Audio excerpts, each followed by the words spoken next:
Welcome to the Dojo Talk Podcast. Please remove them shoes before entry. Sam Master is here, and you still have not taken off your shoes.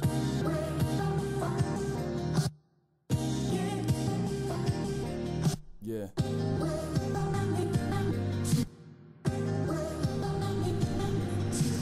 Living every day to define man's mission. Looking to the sky for divine transmission. Deaf man's vision makes the blind man listen. Eyes on the prize, this is blind ambition. Thank you. Welcome to another edition of the Dojo Talk Podcast. We're on episode 94. I am your host, Serial Sensei. Once again, joined with my co-host, Theanticool. What's going on, man? I'm watching this clip of the guy from the Rockies game getting knocked over again and again that you showed me. Yeah. Because it's so funny. If you guys haven't seen, before we started recording, this literally, I didn't even see this in real time. I just saw this on my timeline like 2 seconds ago. So apparently at the Colorado Rockies game, there was a fan who just randomly ran across the field, and then he jumps over the barricade and tries to run up the steps. But little does he know, the reincarnation of Bill Goldberg, or at least the spirit of Bill Goldberg, was living in this other guy who met him at the steps and proceeded to spear him down as he was jumping over a barricade. He speared him down at least 4 to 5 steps. I'm surprised that dude was still conscious because his head hits the thing. Yeah. It was bad, but it was great at the same time. Like, his form was perfect. That was as perfect a spear, perfect a double leg as you're gonna get. And I know we do pardon shots and shout outs at the end of the show, but shout outs to that guy, man. That was solid. Yeah, that was solid. Solid technique. Your Dana White Tuesday Night Contender Series contract is in the mail. There you go. So before we get started, as always, let's get out the plugs real quick so you guys can listen to this podcast on YouTube, SoundCloud, iTunes. If you're on iTunes, please rate and subscribe and also leave a review. It would help out a lot. You can also listen to us on Google Play. You can hit us up on Facebook at the Dojo Talk Podcast Facebook page. And you can send questions to dojotalkpodcast@yahoo.com. And if you want to, you can follow me on Twitter at Serial Sensei.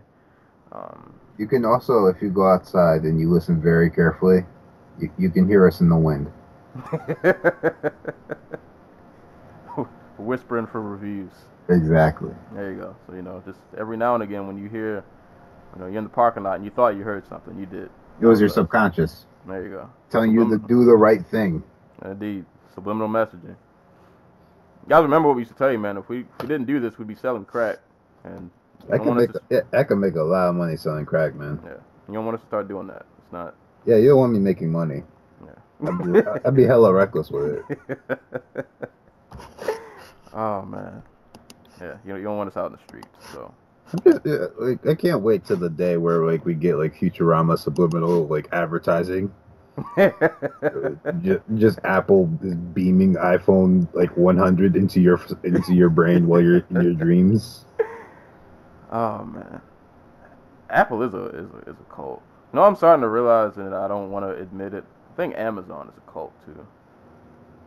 I mean, all these big tech companies are cults, but they're overdoing it. Did you hear about I think they had Amazon Day a couple of days ago, and then I think some workers went on a strike. Yeah. During Amazon. Good for them. Yeah. Just to the people, this was from a while ago, but last year, I think it was October or November.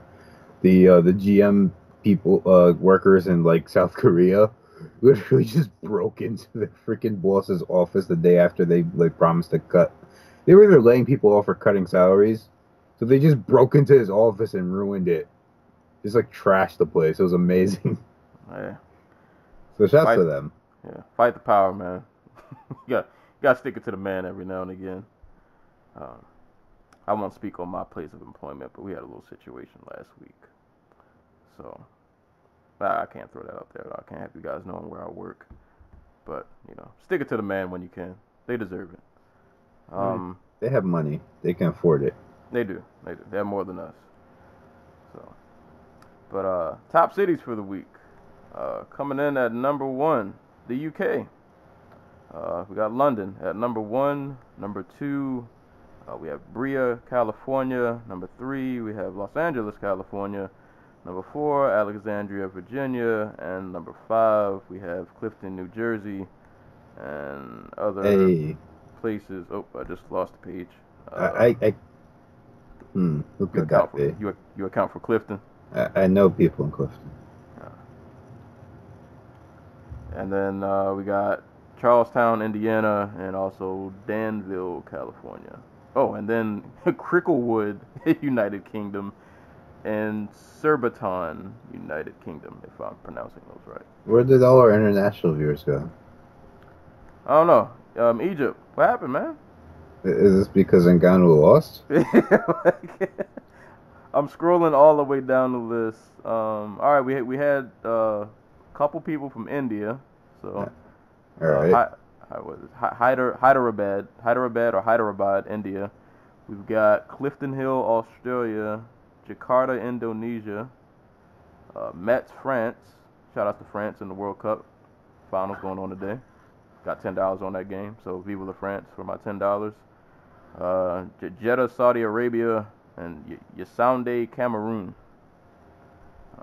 They're all the way at the bottom of the list, though. I feel like those are people who accidentally clicked on something they didn't know what they were clicking on. There was just a Francis Ngannou tag, and they were just like, I gotta hear what they gotta say about this. Yeah, then it was nothing good.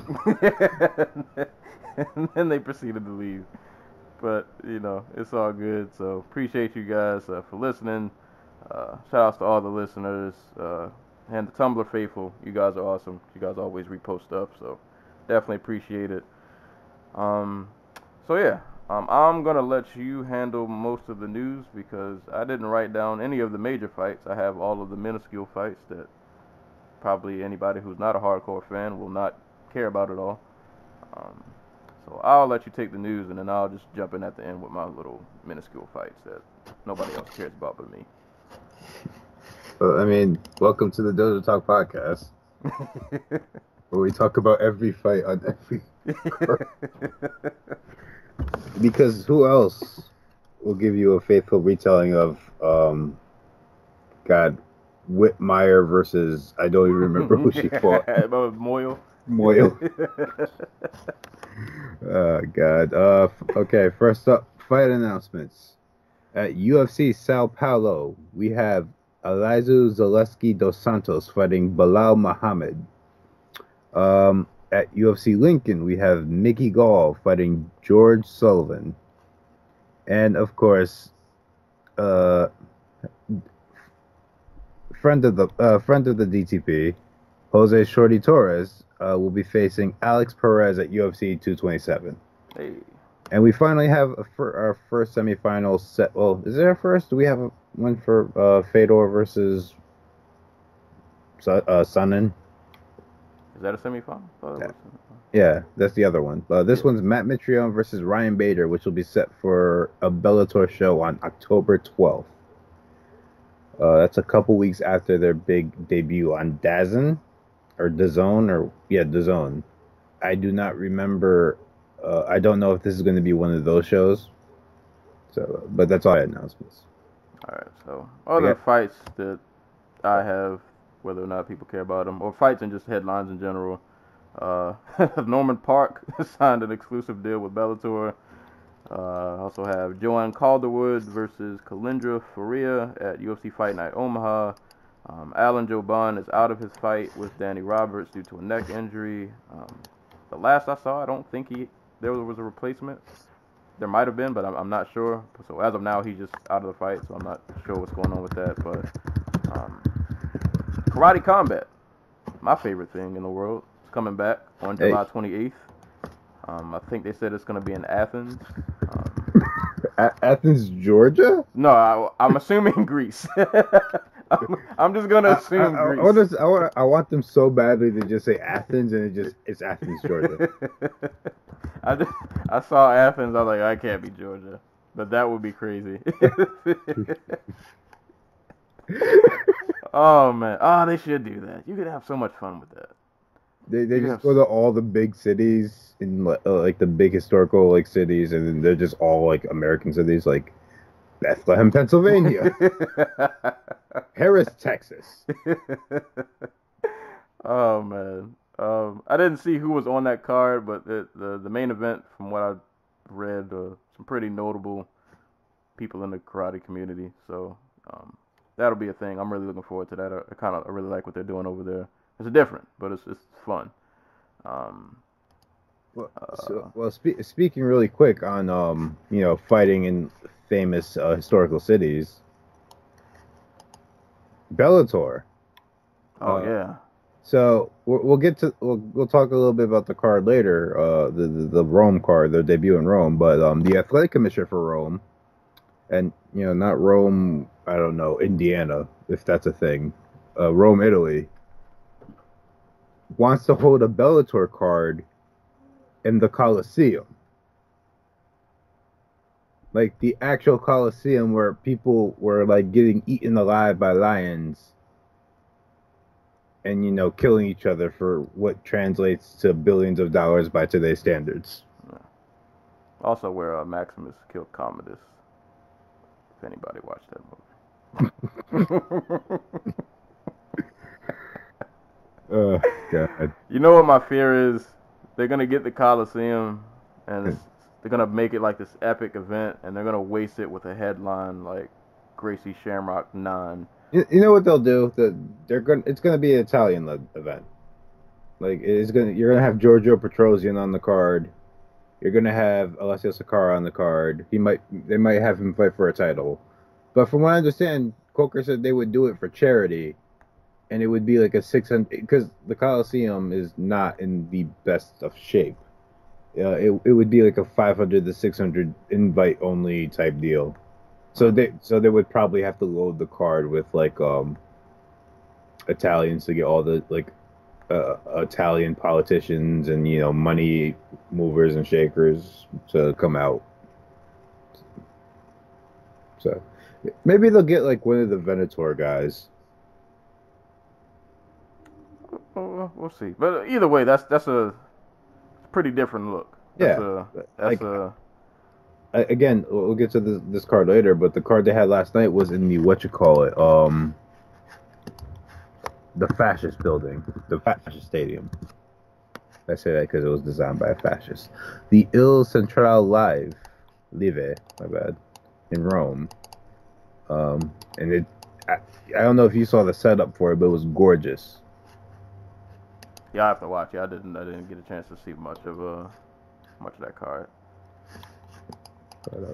I think I guess I imagine like if you do the Coliseum, like there's so much with production that just as far as just the look of the show that you should be able to pull off and have it just look like it should look and feel like an event. Like exactly. Yeah, so that's a good look if they can pull that off and the person who would need for it to be okay says he wants it to happen. So yeah, that's a good thing. Well, you got Dana White. You're not in any Coliseums anywhere. He's like we sold out 55,000 people in Australia. Yeah, step your game up, Dana. It's because nothing happens in Australia. News I got. I didn't read more into the story, but Nick Diaz has 2 more felony charges pending against him, so that's the thing. Matt Sales versus Shaman Marias at UFC 227. Contracts for Dana White's Contender Series, Bevan Lewis and Jordan Espinoza. And I guess just to give some shine, even though I do not watch Tough whatsoever, the Tough 28 cast for the heavyweights and the women's featherweights has been posted. Women's featherweights, you got Leah Letson, Larissa Pacheco, Marcia Allen, Pani Kianzad, Bea Malecki. Oh, I'm about to butcher this name. Julija Stoliarenko, Katharina Lenner, and Macy Chiasson. So those are the women's featherweights. And for heavyweights, Ben Sassoli, Maurice Green, Michelle Batista, or Michael Batista, I'm not sure how he pronounces it, Juan Francisco Espino Deeps, Justin Frazier, Anderson De Silva. Is that kickboxing, Anderson? I believe so, yeah. All right, that's cool. Presmosal Misala and Josh Parisian. So those will be your tough 28 cast members and fighters. So we'll see how that turns out. Like I said, you told me I'm setting the bar too high. I'm gonna stick with it. If we can get 2 people from the show, just 2, that can be worth of note, I'll be happy. Wait, is that Anderson De Silva? Because I'm not seeing him anywhere else. Is it? When I saw the name, I was like, I just assumed that was him. I might be wrong. I don't know. Like I know I heard he was doing MMA. Like I assumed like he tried out for the show because I heard a couple kickboxers tried out for the show, like high level, gory, heavyweight tournament kickboxers. Huh. And you know they have Maurice Green, who was he the dude who got like spinning KO'd in gory, or am I thinking of De Romero? I cannot remember, to be honest. Right. I don't know. So, just really quick on the women's side, Katharina Leonard fought for the Invicta bantamweight title against Sarah Kaufman, got knocked out in the 3rd round. Macy Chasson is probably she's actually built like a featherweight, so you know that's a good thing. Like she's built like Julia Budd, basically. From hold up, I got this name right here. Shouts to Nevermind Negative Creep on Tumblr, who told me a little bit about Bea Malecki, who turns out she's like on the Swedish national Muay Thai team. Yeah, so in Sweden is a pretty good place for Muay Thai. Like we got the 2 Tamor brothers who are doing all right in the UFC so far. Piani Kanza, another Invicta vet. Marcia Allen, Invicta vet. Larissa Pachenko fought in the UFC at like 20 years old and lost to Andrade and Jermaine Durandamy. And here's a weird one. Leah Letson got signed to the UFC like early this year. I have no idea why she's on the show. Didn't she have one fight? No. Didn't? No. Not that I know of. Because I knew her name was familiar. She fought in Invicta. She knocked out what's her face? Alexa Connors? Or no, she knocked out Elizabeth Phillips, UFC vet. That's actually sign you to the UFC and then throw you on tough. Well, speaking of fight announcements, Greg Hardy's back on Dana White's Contender Series. At least that's the rumor. He's supposed to be fighting in August. Like I thought he had a deal. I didn't like it. Yeah, but I did too. Yeah, well, I also thought he hurt his knee, but I guess I don't know. We'll see. But yeah. So I think that's pretty much all I got for fight news. Oh, well, I had 2 more things in. Battery charges were dropped against Volkan Ozdemir. Hey. And the UFC is looking to make Amanda Nunes versus Chris Cyborg, but they can't decide on the date. Cyborg wants to fight at 228, and I saw Nina Ansaroff tweeted and later deleted a picture of Amanda Nunes signing a fight contract for UFC 232. Yep. Definitely got to keep an eye on that. I don't really care to talk about this, but I figured just because I'd bring it up. Do we care about Brendan Schaub versus Dana White? From the sense that they're both kind of making each other look stupid, yes. Because I don't like either one of them. I'm so angry at myself that Brendan Schaub made me Google Eskimo Brothers, because I honestly had no idea.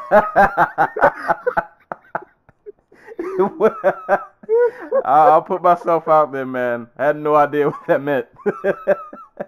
I've never heard that term in my life. He said we're Eskimo brothers. I like, Brent, I have no idea what you're talking about, bro. And then I looked it up and I was like, oh no.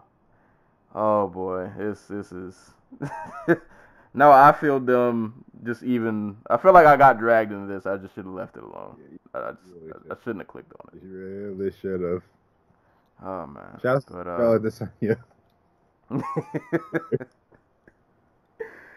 So yeah, Dana White and Brendan Schaub are Eskimo brothers. According to Brendan Schaub. Yeah. Does that mean Brendan Schaub and Travis Brown have to fight now? I mean, as far as I know, they're both retired. Yeah, whoever really retires though, he can come back. Brendan Schaub has a nice job. Oh yeah, he does. He's doing pretty well for himself. I don't know how anybody hired him to talk, but he managed to get that gig. Oh man, but yeah, they're lying about everything. How did Brendan Schaub get a job as a boxing commentator? I don't. Yeah. He's one of those people that like I don't even know. I don't know what to say. I'm just gonna leave Brendan Schaub alone, and then let him, you know. You can do your thing, bro. I'm gonna leave you alone. I don't want to get involved. But yeah. So that beef is a thing. So if you guys care to dive into that, make of that what you will. Yeah, that's pretty much it for any kind of notable news or headlines and all that good stuff. So it's surprising actually quiet week, despite the fact we've had 3 cards. Yeah, and I was actually just thinking about that. Like, I felt like earlier this month, like everything was like haywire. Not earlier this month, like last month, and maybe kind of beginning of this month. Like things were like haywire, even between like fighting and music. Like everything was just it was so much going on. And now we're in mid-July and things are somewhat like mellowing out a little bit.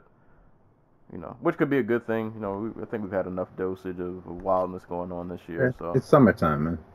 Yeah. You gotta take a break. Yeah. Well, you know, shenanigans will return pretty soon, but last week's go August, first week of September, I'm expecting some crazy stuff. Yeah. But till then, easy street. Yeah. We'll enjoy the calm before the storm happens. But even so, there were actually a lot of fights that went over the course of about the last week or so. One championship had a card, which unfortunately we will not cover because I didn't watch it. I didn't even know what was happening until like the day of. Bellator had 2 cards.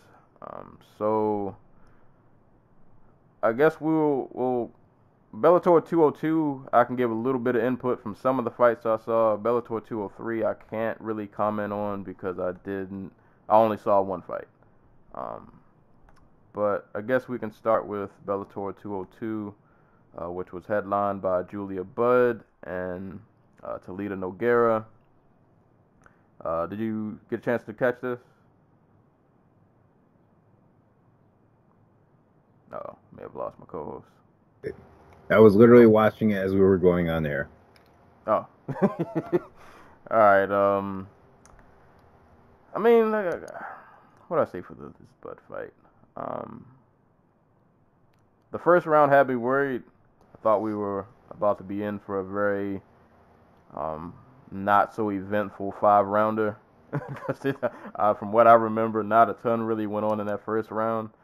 But Bud picked it up in the second and the third. It was actually, from what I remember, now I didn't rewatch any of these fights, so my memory could be a bit spotty. But I feel like this was a pretty one-sided fight. Yeah. Like Bud, you know, like I said, first round she didn't do a ton. Second round, she definitely picked it up a bit more. I mean, she was pretty much in control, like, the entire fight, pretty much.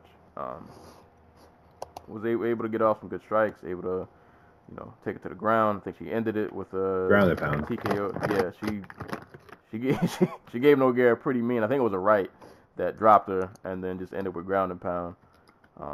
Yeah, Nogueira didn't really have any answers for anything, really. Like, Bud just kind of... It was all on Bud to just put on a good performance. Like, she pretty much dictated the entire fight. So, yeah, pretty good TKO win for her. I'll give Bellator props at least for this. Like, I think it's pretty known across the board that featherweight isn't good. You know, yeah, it's not the greatest division by a stretch. Not the most talent rich, but at least I can see what Bellator like. They're trying a little bit. They're trying, and at this point, I at least got to give you props for that. So, props to Julia Budd for defending her belt. I don't know if you had any thoughts on the fight. Like, this is the problem with featherweight, and it's been a problem with just women in MMA in general, where like there's just not enough fighters to bring people along. Like, Nogueira, this was her second fight since 2013. Like, she didn't fight in 2014, 15, 16, fought Amanda Bell in August of last year, I believe. And then all of a sudden she's fighting Julia Budd. And they don't have that disproportionate amount of fights, but Julia Budd's been in there with, like, Marlos Kunin, Arlene Blancow, Charmaine Tweet, like, Ronda Rousey and Amanda Nunes, like, women who either have a lot of experience or are very, very good early. You know what I mean? Yeah. She's been doing this for almost 10 years. Like, and yeah, Treta started her career before Bud, but that doesn't really mean anything if you're not fighting anybody. Like, she was just fighting random girls in Brazil. Like, in a real division, but like in a more fully developed division, you have somebody else fight Bud, and then you have Treta fight like 2 or 3 girls to build up some experience. Yeah. But that's not the case. We need somebody to fight Bud. Let's just throw her at, let's just throw Treta at her and hope something happens. Like, I don't even know who the hell they can have fight her next. Like, Gabriel Holloway, who's like 6-5. I don't know. You grasping for straws. You signed Pam Sorensen, who the UFC basically said they're not gonna She didn't make it on Tough, so I'm assuming the UFC just doesn't want her, unless they're gonna sign her directly to like the show. Or you bring in Amber Leibrock, who they actually do have on roster, but only has 4 pro fights. Yeah. So, like, I and they have they have more than half the top 10 at like featherweight on roster. It's not a deep division. Yeah. I guess you can bring in Ediane Gomes because she didn't make it out of the Tough either. Maybe you just buy Invictus featherweight division. I don't know. Yeah, featherweight's just gonna be really weird for a while because it's just MMA as a whole is just gonna have to make a push to really just I think just start recruiting just athletes in general to get them get some women into MMA. Like, there's gonna have to be a real effort because at the rate we're going, this division is not gonna get deep anytime soon. And it's not like if you watch like the WNBA or something, which I have this summer, there are women that size who are really athletic. Yeah. Like they just don't get into the sport for whatever reason. I mean, I could think of a million reasons, but you know what I mean. I was gonna say, yeah. I could think of a million, and being their weight class, I could also think of it. It's not probably not a ton of promise coming over, but at least I'll give Bellator props, man. I guess you're working with what you're trying. You're working with what you got. It's not gonna be easy. It's not gonna be pretty every time out, but it is what it is. It's the best of a situation. So. Maybe you sign into you go and you recruit one of these women from like wrestling or I don't know, basketball or something. And That's what I'm saying.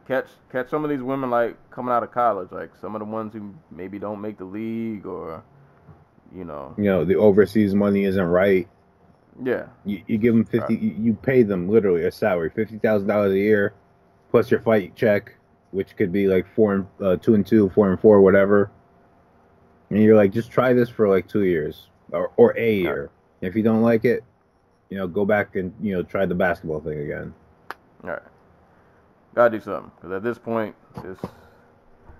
I don't know. I don't know I hope they but... sign Gisette Cotton because the UFC didn't sign her, and I don't know why. Because she seems like she'd be perfect for tough.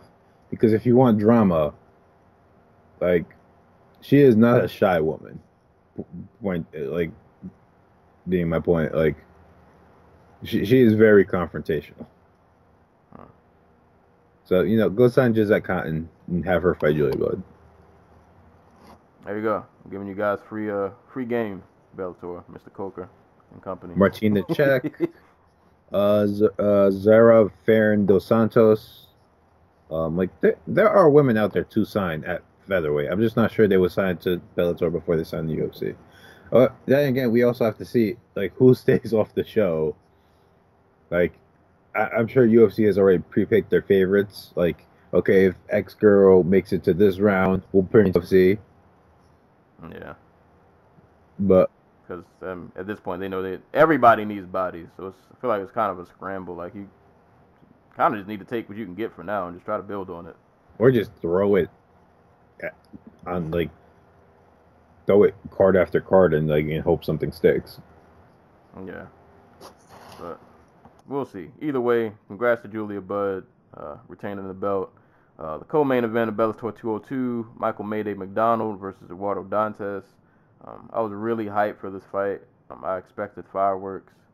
It's kind of fireworks. It's not in the way that I hoped it was going to turn out. But, yeah, Michael Mayday kind of put some pause on Mr. Dantas. And this fight freaked me out. Them injuries, they really creeped me out. And, like, I knew I spoiled this fight for myself. Like, what was I can't remember what I was doing while I was going, but I couldn't watch it. But I was reading results and spoiling the fight for myself because I didn't care. But I heard about the ankle injury, and I was like, oh, now I kind of don't want to watch it because I don't really want to see an ankle injury. But I had to watch the fight. So McDonald caught, was it a left? I can't remember. He blasted Dantas with a punch. to make a long story short. Dantas goes down, and in the process of falling down, his ankle just completely just rolls and twists in a direction that ankles were not meant to twist in. And he ended up eating some ground and pound, and that was it. I felt like this fight was like sad all around because Dantas gets like a really just nasty, freaky injury, and then like they're interviewing McDonald in the post fight. And he doesn't really know if he really wants to do this anymore, which is kind of sad considering the performance he just had. But like I get it though. He just got that hand like repaired, and then he breaks it again, or he assumes that he broke it again. And he just kind of has the realization in the post fight, like his body's breaking down. He wants to be home more with his family and his kids and his wife and all that good stuff. And, like, literally they asked him about a title shot, and he was just kind of like, he doesn't know. Because he would be next in line. There's nobody. This is what happens when you have, like, 6 people in the division. Right. And if you knock out Dantas, like, that's like a rite of passage. Like, you have to fight for a title pretty much after that. So, yeah, it just kind of sucks because he's a really talented dude, and, injuries just have not been kind to him, and he seems like he's at that crossroad. As a fan, I want to see him again, but I definitely get it. Like, you've broken your hand literally like 4 times or something crazy, and health is important. So, but either way, it was a pretty big win. Dantas is anybody who's watched Bellator, that's one of their premier bantamweights, one of their best bantamweights they've ever had, like in the history of Bellator. And McDonald just he took him out. So congrats to him. In all fairness, I think a larger part of that finish was Dante's breaking his leg. Like, I don't think he would have got finished if it wasn't for his leg snapping in two. Yeah, he might have been able to get back up, but we'll never know. Yeah, we'll never know. But yeah, speedy recovery to Dantes, man. That was pretty nasty. And other mentions on this card, some of these fights I didn't watch, but I'll just mention Chris Honeycutt defeated Leo Letty by unanimous decision. Valentin Moldavsky defeated Ernest James via TKO. Shout outs to the Vita Ortega and Emily Ducati fight. That was pretty fun. Vita won unanimous decision. And shout outs to Steve Cazzola, who beat the bricks off of Ryan Walker. Just put all kinds of hands and palm on him. Fernando was lost. I didn't know that. Tyler Ingram defeated Fernando Gonzalez via submission, rear naked choke. But yeah, that was Bellator. That was Fernando Gonzalez. That wasn't the Fernando Gonzalez. That was the one that got that's Trevino. Oh, okay. All right. I was like, how was he on a prelim? Gonzalez because he refused to make weight. Oh man. All right. Oh, that's he refused. But yeah, that was Bellator 202. Did you get to watch 203? Not at all. I was hoping Bellator would have the fight up by this morning, but they didn't. So. Yeah. I can't comment much on Bellator 3 because like Theanticool, I didn't get a chance to watch much of it at all. I did hear good things about the Daniel Weichel and Pitbull rematch, so I'm pretty sure that fight was awesome. I would hope. I did, however, get a chance to see Andrei Koreshkov, and my page just froze, so I can't tell you who he fought. But it doesn't matter. Savage. No. That. Well, that gentleman. Exactly.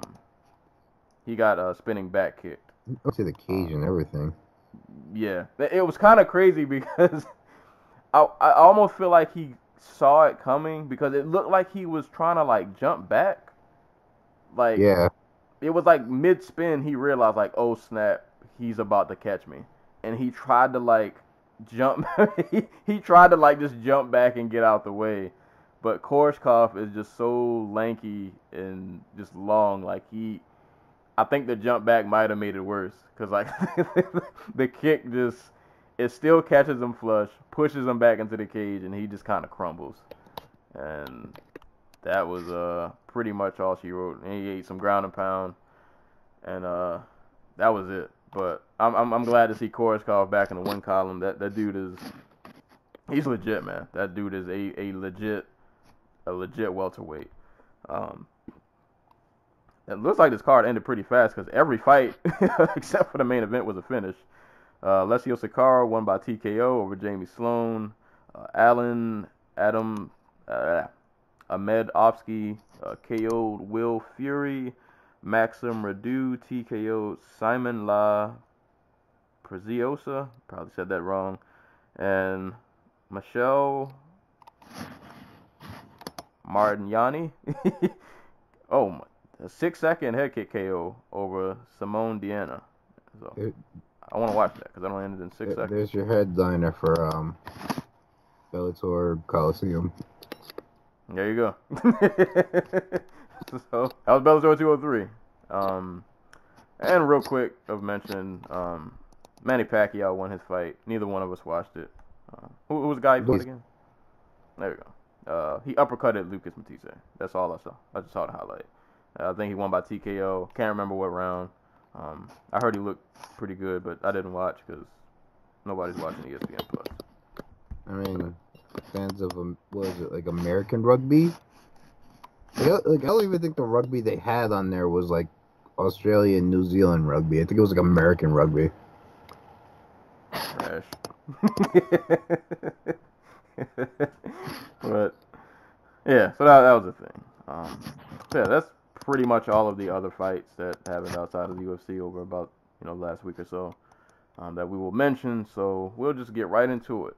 UFC Boise went down last night in Boise, Idaho, headlined by Junior Dos Santos and Blagoy Ivanov.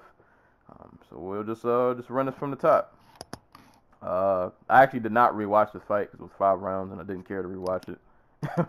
But not a ton really for me to write about. I mean, as a JDS fan, I was really happy that he got the win.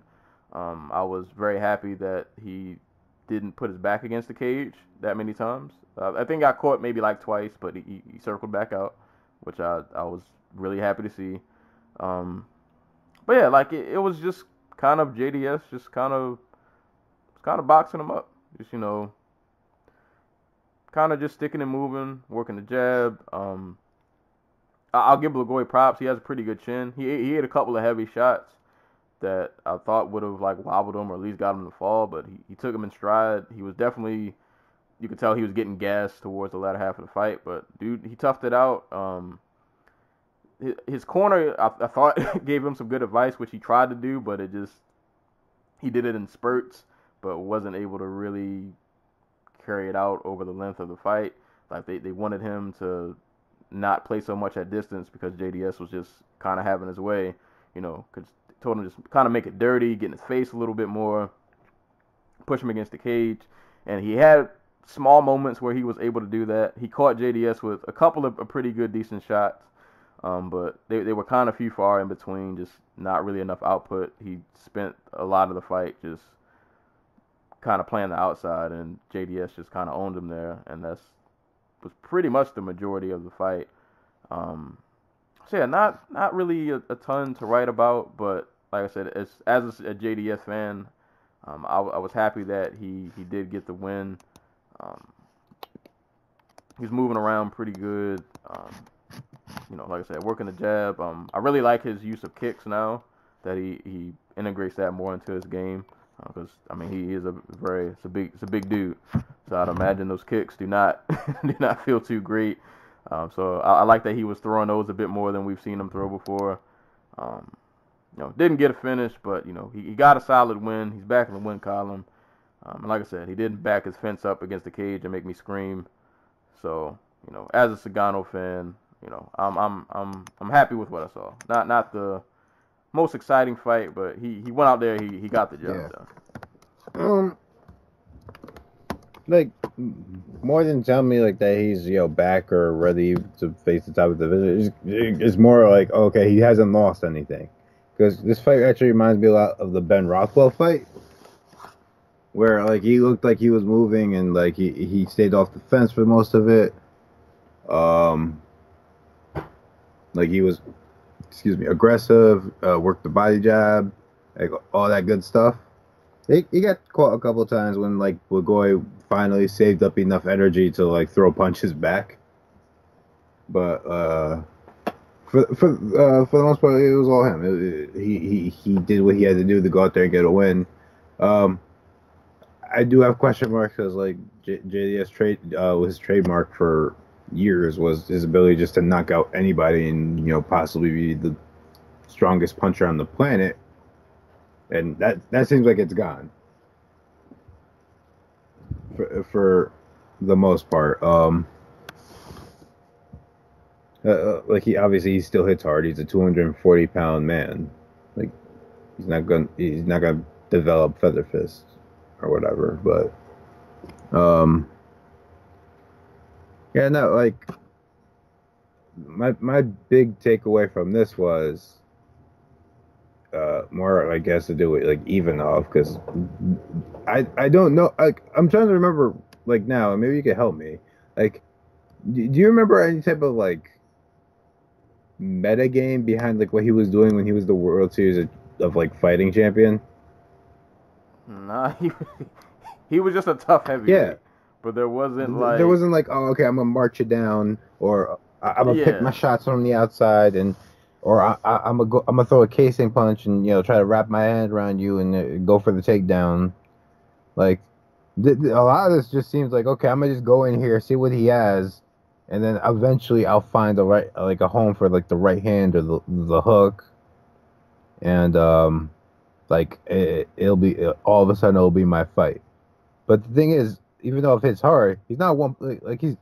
I'm struggling to think of like all the times he's knocked somebody out with one punch. Like he beat Derek Mayman and like Sean Jordan, but that's like a Sean Jordan that hadn't fought in like 3 years or something. Or it was like a year, but he hadn't been in the UFC in like 2 years. He was half-assing it. So like like he didn't really have a strategy. He wasn't gonna wrestle. He wasn't gonna march JDS down and like try to take away his space, which is, time and again the proven method of beating him. It's kind of surprising that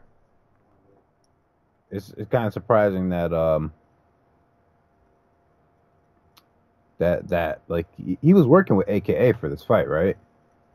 Like I don't know if he had he had Javier was it Mendez in the corner? Like he had Javi there. Like I'm surprised like he wasn't just like you're gonna march down JDS. Then again, I guess like it's unfair to say Burgoy has like a Cain Velasquez level of pace to push. He has 25 minutes. It seemed pretty clear that he wasn't going to keep up with JDS for 25 minutes. Yeah. So. Yeah, I was wondering like I don't even know who would you match Burgoy up with next. Like I feel like he didn't really show anything much. I'm like I don't even know what a ceiling is because I don't know. Yeah. Tai Tuivasa.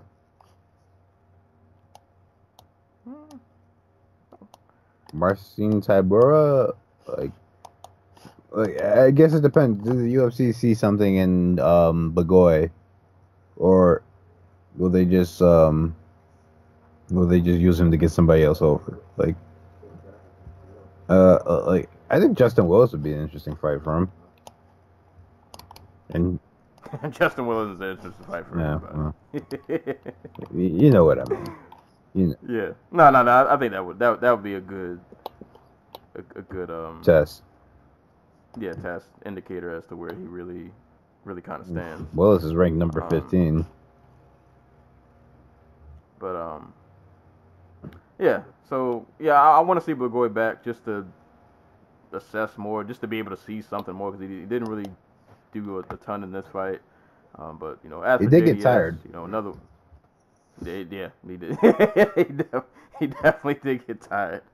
Ate a lot of body jabs. He looked pretty deflated by around like that third and fourth round. But solid win for JDS. He wants a rematch with Stipe. I don't know if that's the best option. No, fight Derek Lewis. I don't even know if that's the best. I mean, I think it'd be Derek Lewis. Yeah, maybe probably on volume. Yeah. I mean, it's either that or he could fight freaking Alexander Volkov. I think Volkov smokes him at this point. And Curtis Blades. Yeah, I don't think the Curtis Blades will be a good look. But that's probably what's going to happen. We'll see. But either way, man, I'm glad Sagano just he sticks around to see another day. He didn't look old and like he just completely fell off the track. So as a fan, I'm happy. So congrats to him. For anybody that cares, Novak Djokovic looks like he's about to win Wimbledon. He just needs to win one more set. If anybody cares. But co-main event, Super Sage Northcutt, Zach Otto. I can't believe the patron saint of the Dojotalkpodcast actually went out there and did it. Against, like, Zach Otto is, like, low-end welterweight, but, like, he's a quality low-end welterweight. Like, if he was just a little bit more athletic, he might be, like, a Court McGee type. You know what I mean? Yeah. But he's not. But, hey, man. Super Sage, man. Went out there. Got it done. Got it done. Y'all got to give Sage props. Sage has gotten a lot better since, like, those first... that this move, the alpha male, has done him some great. Like it's been really good for him. Like he seems to actually have power in his hands now that he's at welterweight. because one of my takeaways from the Gowdy fight was like all his power seemed to be like that weird athletic power that like Henry Cejudo has, where like Right. all his power comes from the fact that he's just super explosive and not like weight transfer. But here it actually looked like, well, and maybe that was like being taken away from him while he was cutting to 155 because apparently he wasn't eating. Go figure. So, he looks so much better and quicker at 170. And Zach did not want any qualms on the feet with this fight. Well, I'll give him credit though, because from jump he caught Sage with a pretty nice, I think, right hand that like kind of rocked him, and then he like took him down almost simultaneously. But I was impressed with Sage's ability to get himself out of bad spots. Like he spent a lot of the first round on his back, but he didn't panic. He didn't, he didn't look lost, or not, didn't look like he didn't know what he was doing. Like he kept his wits about him. He was able to recover. It took him a while, but he got back on the feet, and then as soon as he got back on the feet, he started punishing Otto with some jabs. He caught him with some hard shots against the fence. Otto, I think, went for one of them panic takedowns. I think that's kind of how the first round ended. And second round, I think Zach put him on his back again, didn't he? Yeah. I think he took him down again. He still has piss poor takedown defense, but like he's shown an ability to get up off his back. Yeah, he's not just laying there and that's a huge difference that we saw in this fight where we're like, or Uriah Faber was in the corner being like, go for the underhook on the same side of your legs, and he would actually do it. It took him a while to do it. Like he wasn't like a spring. He wasn't like Jose Aldo getting up off a takedown attempt, but you saw him actually like, okay, I can't just hold the man down, or just willy nilly throw up a triangle attempt. He's like, there's a process to it. He did go for an armbar though. He's right. But best performance of his career by far. Yeah, fought through some adversity. Ended with, I can't even remember the finishing sequence, and I watched this fight twice. I just know he put hands on him. That's all I remember. I know he put hands, but I can't remember the exact sequence. But point being, I was just impressed that he got himself out of bad spots.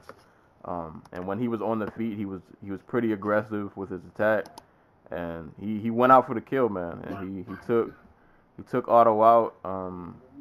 I think he won it was ground and pound. Yeah, he hit him with a left hand. I think it was a hook. Yeah, it was a hook. It knocks Otto off balance, and then he takes him down. And then he takes him down to the knee, and then from there he just beats the crap out.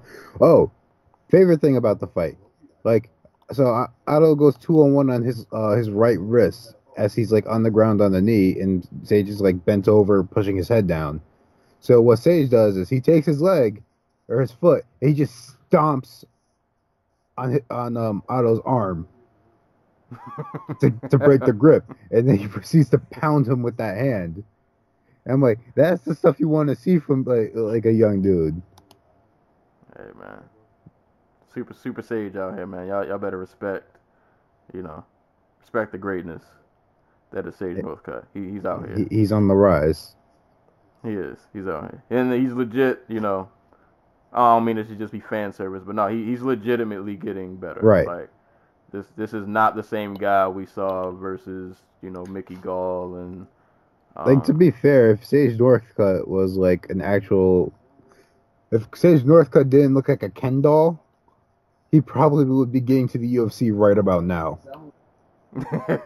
But instead, he's 6-2 in the UFC. All right. Fighting competition is probably better than what he would have been fighting in LFA, to be honest. Yeah, and he's holding his own. I was worried when they first signed him, and be it, I get why they snatched him up. They probably just wanted to get him before anybody else. Apparently, Bellator was offering him money, so it makes sense. Yeah, so good on the UFC. They snagged him up. He's managed to stay afloat, or more than stay afloat. He's doing pretty good for himself out here. So congrats to Sage, man. Keep improving. Definitely, though, I would say, especially if he's going to stay at 170, that takedown defense is definitely going to need it to be worked on because, that's a factor at 170. You're going to run into a lot of guys who are going to be able to grapple you, and you definitely need to have some kind of counter to that. But either way, man, Super Sage Northcutt, he's out here getting it done. So he wins by TKO. Well, I have it listed as a KO, but either way, whatever. He won by stoppage in the second round. And the next fight. All right, so this is where things get interesting. Judges were a theme on this card.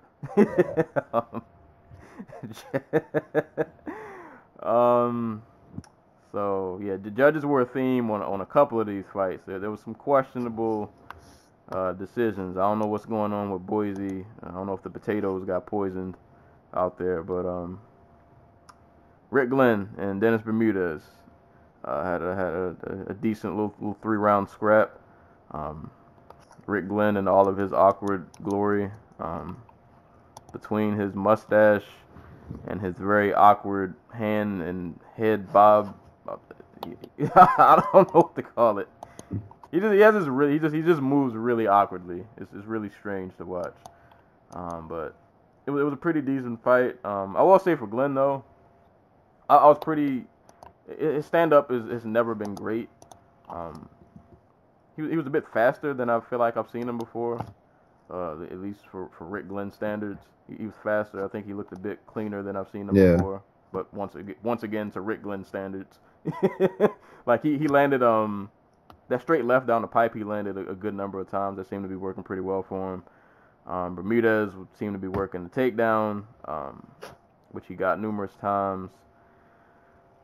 I will say, the second time when I did rewatch this morning, it was closer than what I gave it credit for the first time I saw it. I'm trying to remember who I scored what round. I feel like the first round was pretty close, but I think I gave it to Bermudez. I think I gave the second round to Glenn, and then I gave the third to Bermudez. But yeah, the judges had it 29-28, 27-30, and 29-28. They gave it to Glenn. Whoever gave Glenn a 27, was it Bermudez who got the 27-30? Yeah, I don't know. I'm on Wikipedia, so I don't even know if this is accurate. But yeah, that score is kind of that's yeah, no no, that's just not right at all. I think this is one of those fights where, like, I think for the most part, I feel like Glenn was getting the better of it on the feet, but like Bermudez controlled more of the fight. So I don't know. Maybe it's one of those preference fights, depending on what you prefer. But like the third round, I think pretty clearly went to Bermudez. Like he landed a good bulk of his takedowns.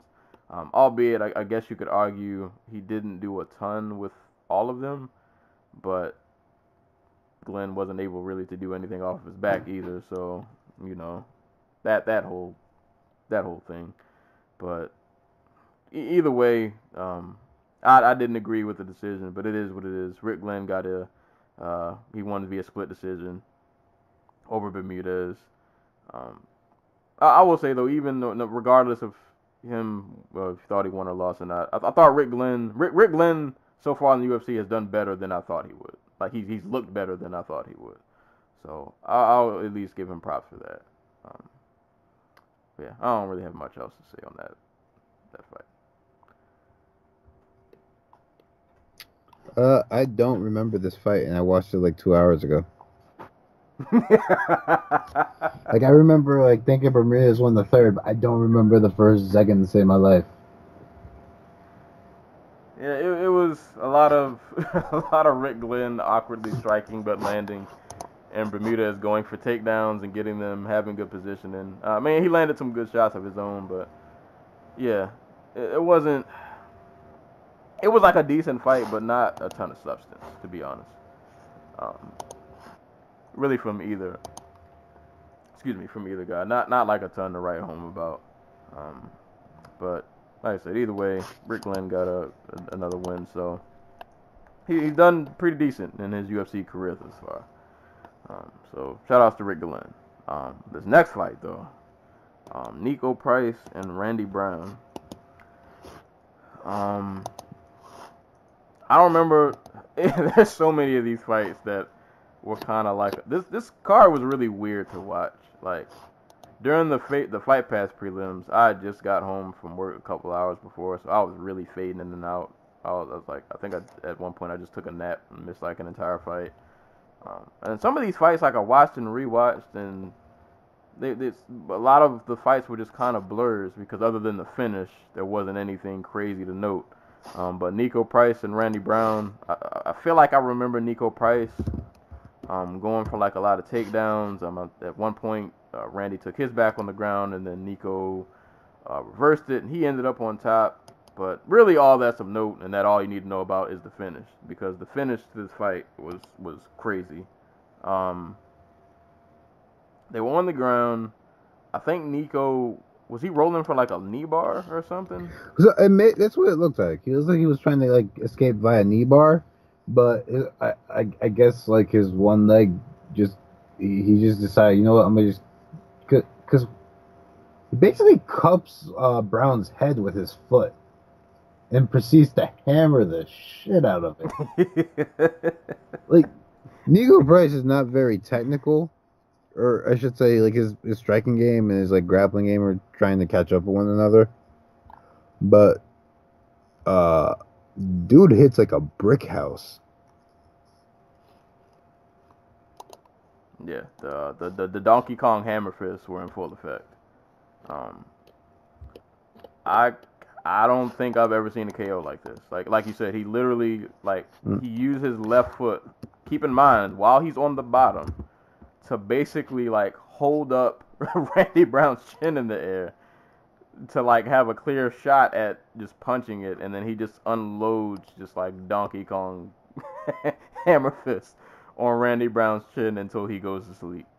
And like no question, Randy was out cold from about 4-5 straight like unanswered hammer fists, and it was one of the wildest KOs I've ever seen. Definitely one of the wildest KOs I've seen this year. Like it was wild. Like I think he got a post-fight bonus for this, as he should have. I've never seen a KO like that. Like it's one of the most resourceful KOs I think I've ever seen, in terms of like just positioning and literally using your foot to hold somebody's face up so you can just kill them, basically. So yeah, shout out to Nico Price.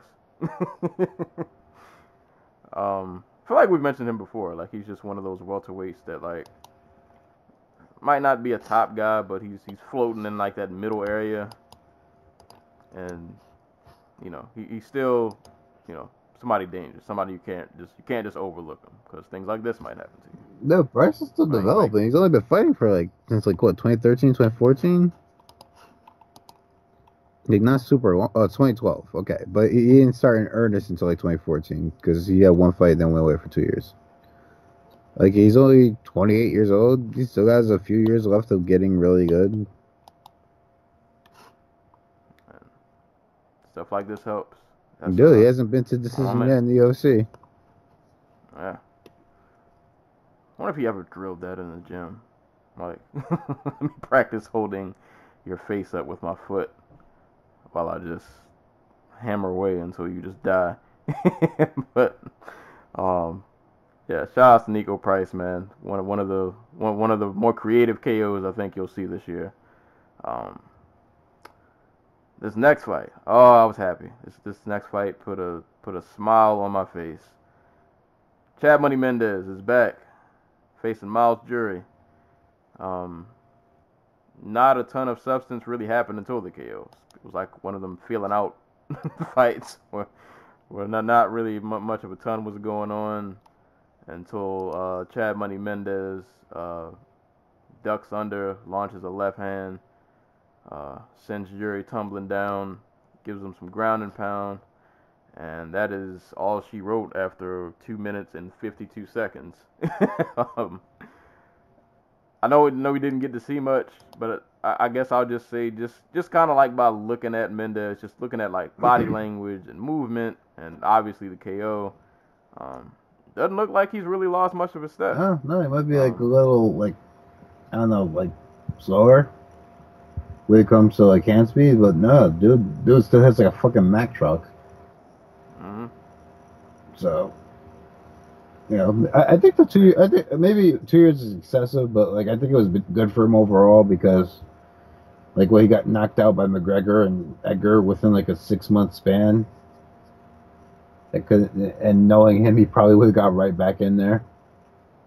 Yeah. So, you know, you take your 2 years off, work on your game, go do your celebrity hunting business or whatever. You know, get your head right, and then you can come back. But he's a fresh matchup for whoever is the champion, whenever this Ortega-Holloway situation gets sorted out. So, yeah. He has that in his pocket for him. And, I mean, even with his losses, I would still pretty much count him as elite. His only losses are to McGregor, Aldo, and yeah, Frankie. he is the Joseph Benavidez of, like, featherweight. Yeah. Everybody else, he's probably going to starch. Why does nobody like Miles Jury? Because I think... Well, he knocked out Gomi, so he has that against him. Then he had that god-awful fight against Cowboy, where he literally just, like, blood scooted the entire time. And then, like, outside of that, he's just kind of boring. Well, he was boring. Like, his run at lightweight was really dull, besides the Nijam and the Gomi knockouts. I feel like people used to hype him up too, like he was. Dude, he went 15-0 before he lost. Like he was really on the come up. Did Cerrone inadvertently? I ain't gonna say end his career, but like. I think it had less to do with Cerrone, more to do with the way Miles fought that fight. I think it's a mix of both. But no, you're right. He didn't. And even in this fight, he didn't. I mean, really, neither one of them did a ton until the KO. But you know, Miles didn't really make a push to make the fight really go one way or another. Right. So, but yeah, he got knocked out for his troubles. So shout outs to Money Mendez. Glad he's back. Just really, really happy to see that guy back, man. I've been missing seeing him wreck shop. So he's back in the mix now. So that's awesome. We all win for that. So congrats to Chad Mendez. Next fight, rounding out the main card, Kat Zingano and Marion Renault. This was weird for me, kind of, sort of, cause like I feel like I pretty much root for Kat anytime she fights. I'm a big Zingano fan. But I feel like all of her fights as of late have just been really weird to watch. I think pretty much the story of this fight was I don't know, I don't remember what the statistics were, but I'm gonna say she landed pretty much every takedown, maybe minus like one or two that she went for.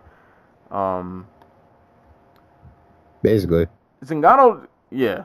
I would say Zingano looks really weird on the feet. She has like these really awkward, jerky kind of movements, but she's also really strong.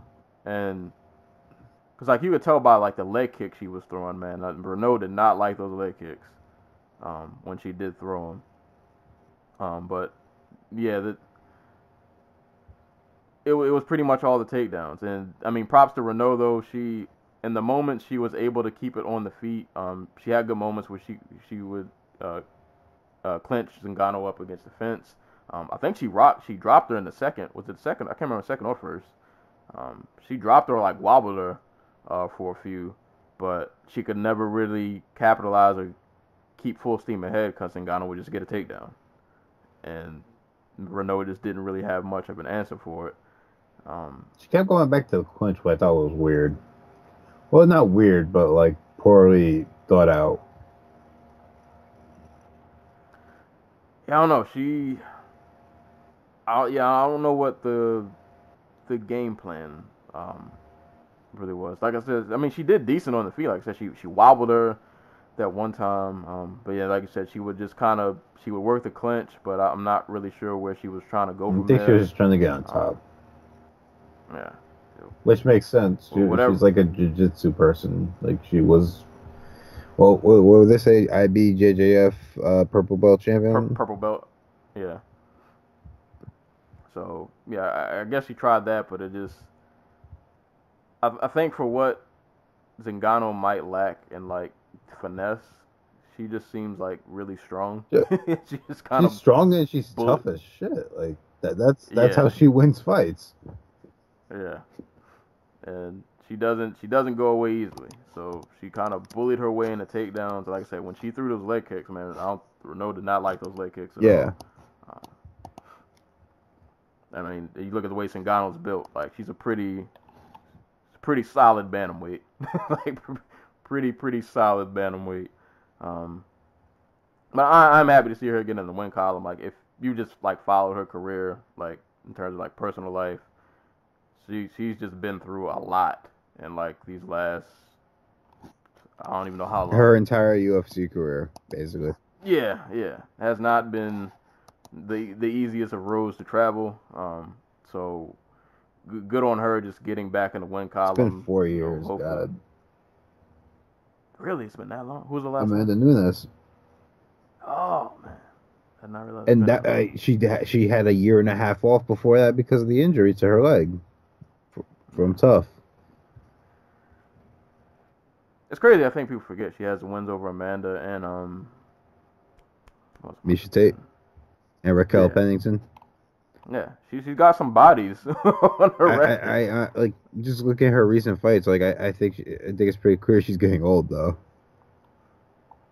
Like she got outworked by Juliana Pena and Caitlin Vieira, and even here, like if this was the Renault, not the Zingano of like two knee surgeries ago, she probably would have finished Renault. But and she called out Amanda Nunes in the post fight. I'm like, I don't want to see that fight. Yeah, I don't think that fight might not go the same. But I'm glad that she's in the win column again. Hopefully this just provides some kind of stability, confidence boost, whatever you want to call it. But yeah, good on Zingano, man. She did what she had to do to get the win. Like I said, just takedown after takedown after takedown. She just pretty much solidified the win that way. So shout outs to her. But shout outs to Renault too, man. It's like 41, still out here throwing down. Yeah, like, still out here getting busy. And like doesn't look, she obviously didn't win, but it's not like she's out here looking terrible and she's not looking like her average 41-year-old. Like she looks like she still has plenty left in the tank. Yep. So she's gonna need to because the division has like 15 fighters in it.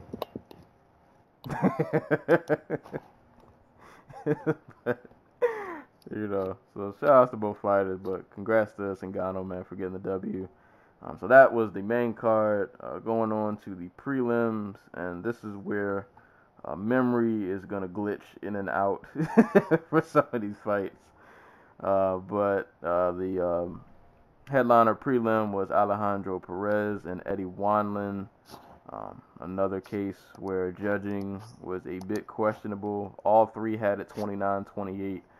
Alejandro, I would definitely disagree. It was basically a pretty, pretty fun, just back and forth stand-up fight. I thought Wanlin won pretty definitively. I thought he controlled the pace of the fight more. I thought he was landing the cleaner and harder shots.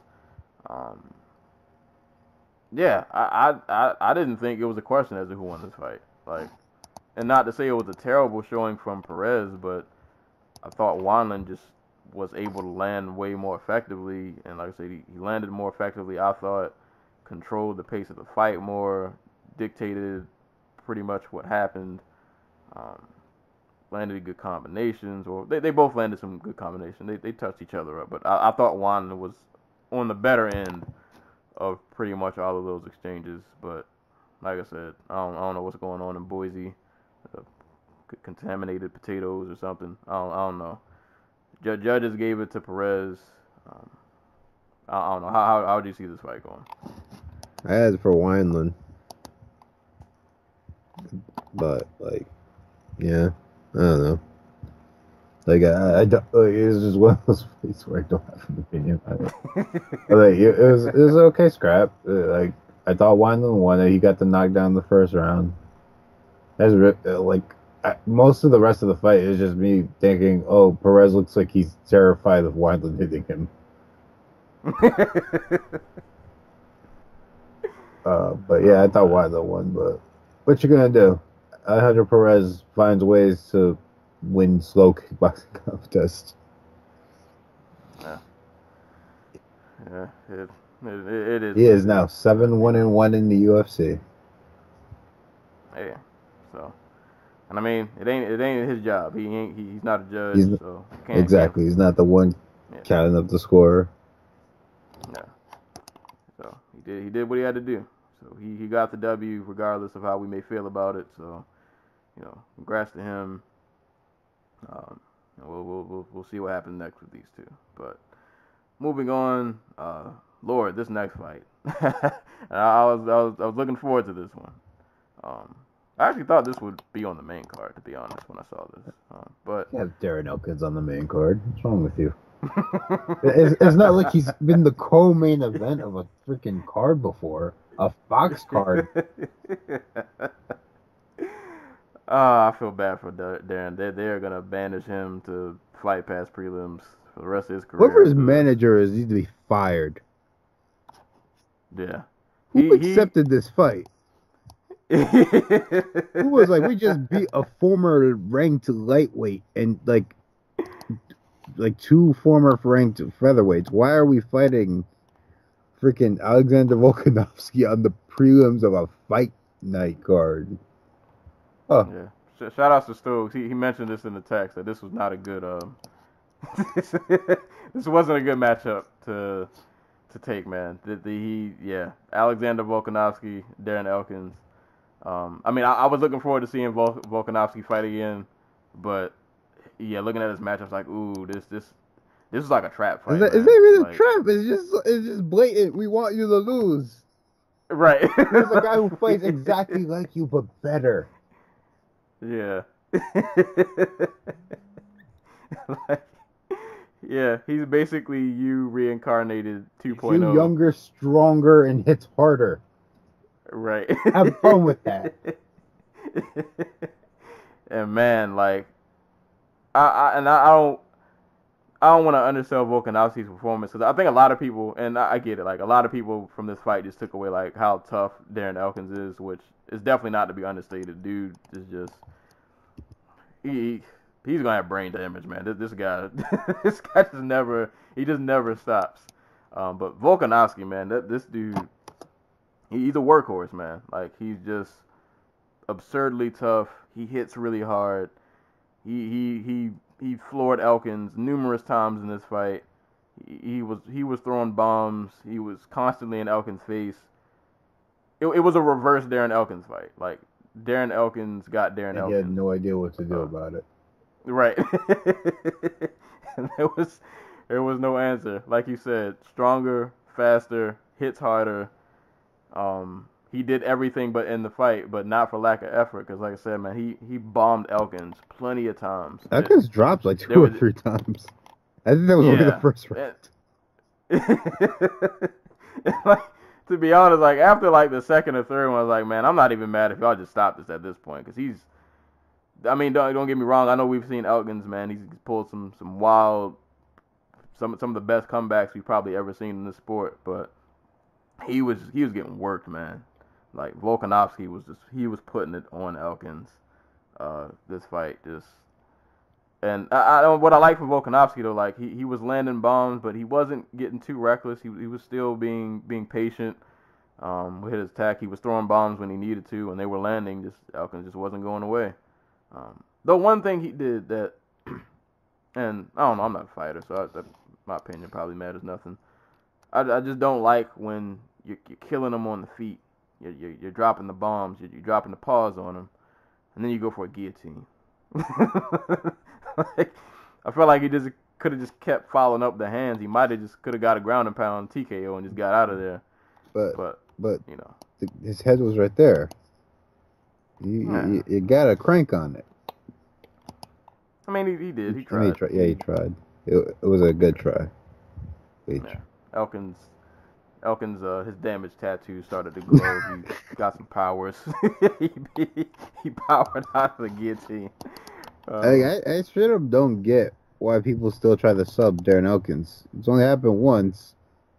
It was like the best jiu-jitsu submission dude in the history of the sport, and like Charles Oliveira. Yeah. So, and you can't measure yourself to Charles Oliveira because you're not there. Exactly. So, also, his arms are long as crap. Yeah, Volkanovski has small arms because he's like 5'2". He's just built like a tank. Oh man, but yeah, this Darren Elkins, fire your agent and get a better agent, please. Yeah. Like you had a 6-fight winning streak.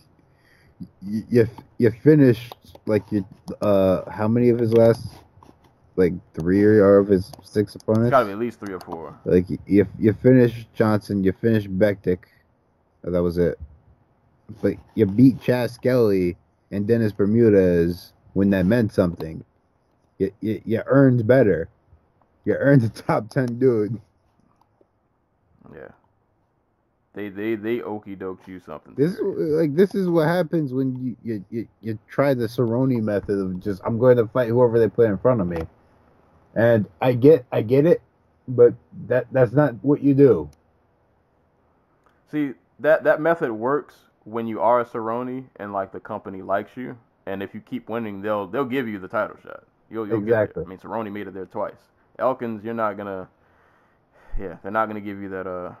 I want to say on commentary they mentioned that, like, they mentioned Elkins potentially fight for a title. I'm like, do you know who your boss is? Right.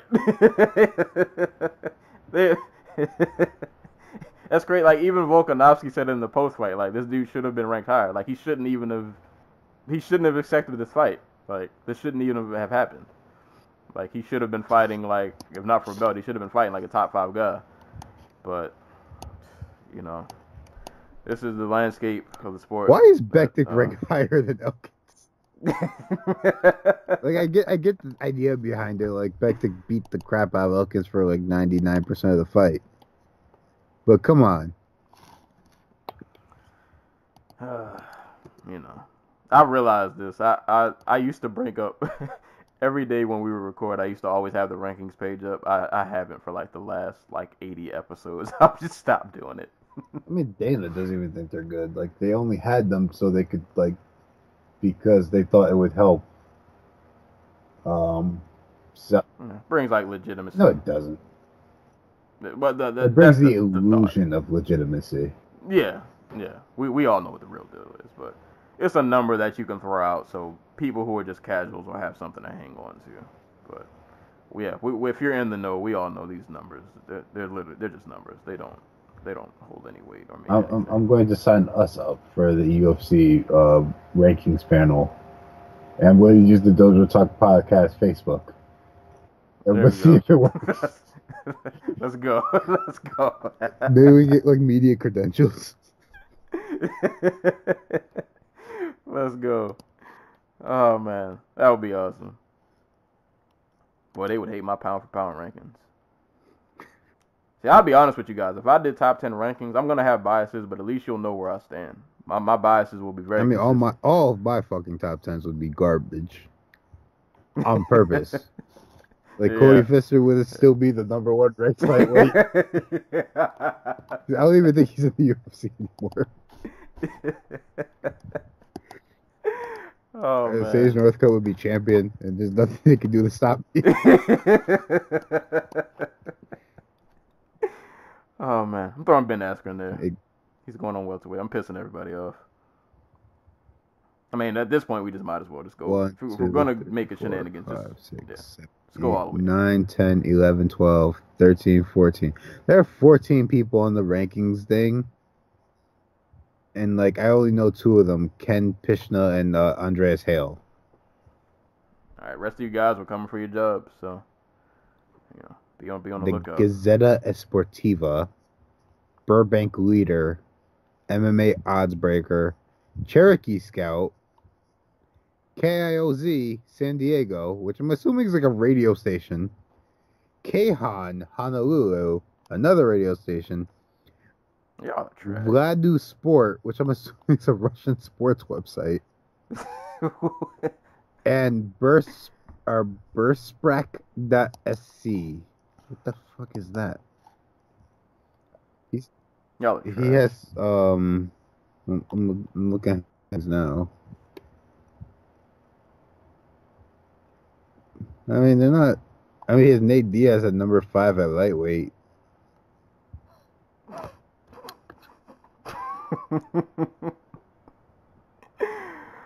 Lord have mercy. What is going on in this sport? Breaking news: France is up 1-0 in the World Cup. Vive la France! $10 is looking real good for me right now. But yeah, congrats to Volkanovski, man. Really great performance. But yeah, for Elkins, bro, I hope they don't stash you away on Fight Pass prelims for the rest of the I mean, they will. They would. They will leave. Yeah. Go fight in Russia. Go get paid. At least when you get a setup fight there in Russia and you're supposed to lose, they give you like $500,000. Look at Bigfoot. Right. He got beat up by a man who is on every steroid known to man. So at least be fairly compensated for your And loss. they also told him it was a wrestling match.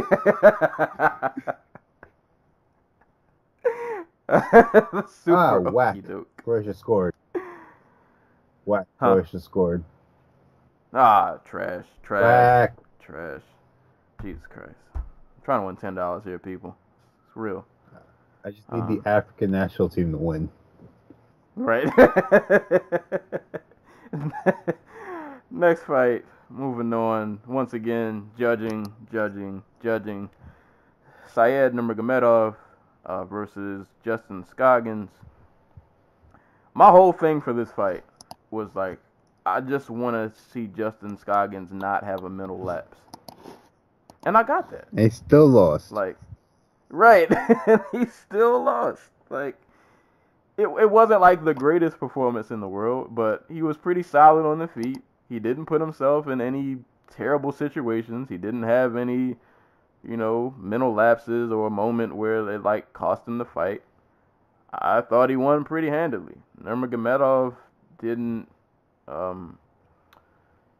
felt like he didn't really have like another gear. Like he I don't know. He didn't really, to me, do much of anything crazy impressive. Like he went for takedowns. I don't think he got any of them. He got one. Oh, yeah, all right. He got one for the many that I remember him trying to get.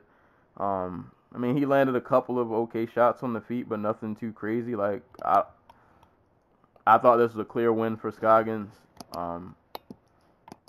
Yeah, I don't know what to say. I don't like Scoggins. To me, landed the cleaner shots, the more effective shots. Yeah, no, Scoggins should have won. Scoggins, like, speaking of dudes who just underperform, like, Scoggins, dude could have and should have probably been fighting for a title by now, right? Like, yeah, he should have beat John Moraga. He should have beat Oka Sasaki. He should have won this fight. But he just has too much of that, like, Wonder Boy in his game. Like, well, in this fight, in the other fights, has been like, oh, I'm going to be a wrestler because that's what wins fights in the UFC, and I have to show everybody that I'm better than them everywhere, which is really bizarre. But like, yeah, it's weird. it was. I didn't want him to get the Justin Scoggins treatment, and he got the Justin Scoggins treatment. But this time it wasn't his fault. I mean, be more active, man. I don't know. Oh yeah, I guess that'd be the only takeaway. Like maybe you could have pushed the pace more, because clearly Nurmagomedov didn't. I don't think he had any crazy answers for you on the feet, and he couldn't really get much of his takedowns in. So, but yeah, I don't judging. That's it. But either way, man, like we say, the fighters aren't the judges. It's not their job. So, Syed Nurmagomedov, who is the cousin of Khabib, if we didn't mention. Cousin in like the loosest sense possible, like is in like their childhood friends or something. Oh. Yeah, like they said like they're not. Like I think I want to say they said something along the lines that they're like blood. Like I'm not even sure if they're blood related. They were just like close as kids. Oh, you don't count then. Good. How you get that last name? Like I legit have no idea. Oh boy, he's a fraud. I don't know. It could be one of those lost in translation things. Maybe everybody in Dagestan is just like Nurmagomedov. Yeah. Either way, he got the win. It is what it is. Scoggins, man, I don't know what to say. Better luck next time, I guess. Hopefully there is a next time. He's like 4-5 in the UFC, but he's like on a 3-fight losing streak. Got submitted 2 of those times. Like they don't particularly care about flyweight. Like I could see them just being like, you know what, this dude sucks. Let's just cut him. He's only 26. Yeah, so he'll still have a life in this sport, but yeah, yeah. Moving on, moving on.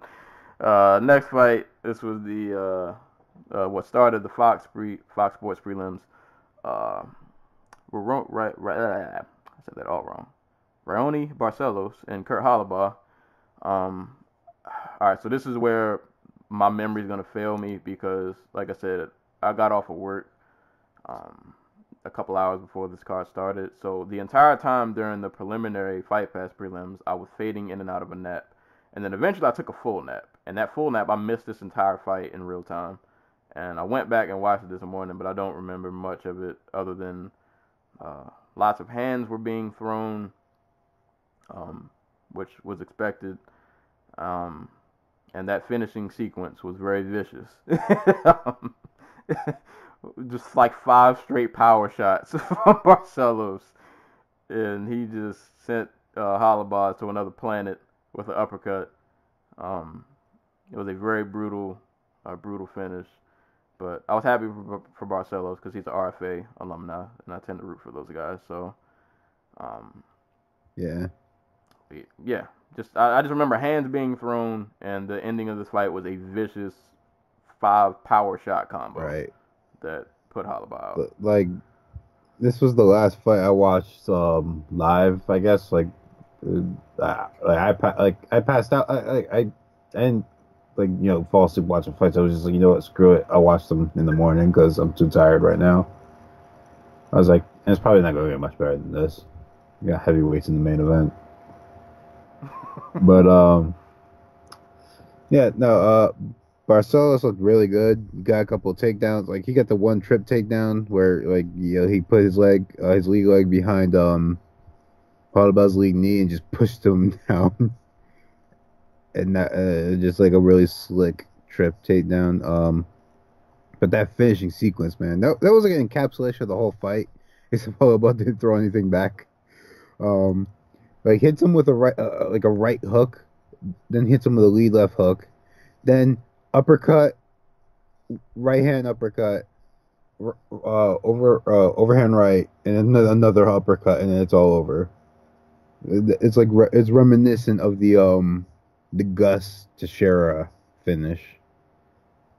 Yeah, that is a good comparison. Just gorgeous knockout for Barcelos. Like I was never really high on Barcelos like other people were when he was in RFA. I don't know why. Just something about his game didn't click with me. But like, if nothing else, dude's gonna be a really fun fighter to watch at featherweight. Yeah, he'll give you some nice, solid, violent performances. Some Unfortunately, nice Hollywood. highlights to put at the start of your fight night cards where you just hear the UFC music. Yeah, just try to get people to tune in. You just show him flatlining somebody. But yeah. So congrats to Barcelos. Very, very just nasty finishing sequence. All right, so these next three, I was fading in and out of that. So all of these three fights on the Fight Pass prelims are somewhat of a blur to me. Liz Carmouche defeated Jennifer Maia via decision. That was probably I remember watching. It was the best performance of Liz Carmouche from Liz Carmouche since. Let me just look at her record real quick. I don't know if you can draw a fight. I know I watched this fight. I remember watching parts of it, and I don't remember any of it. She looked quick. She looked strong. She got the takedown. She lit Maya up on the feet a little bit, though Maya did throw back, but she ended up getting takedown for her trouble. No, just all around solid performance from Liz Carmouche. You know, hopefully she stays active and like we don't go back to her fighting only once a year. Like the flyweight needs like recognizable names challenging for the title. Carmouche is that, even if she's recognizable because she fought Ronda Rousey like 5 years ago. So congrats to her. From what I remember, it seemed like a pretty good performance there. Like I said, I don't really remember. I can't blame you. In a ton of detail. Like there was no like oh crap moment of the fight. It was just a one-sided solid performance. So, congrats to Carmouche.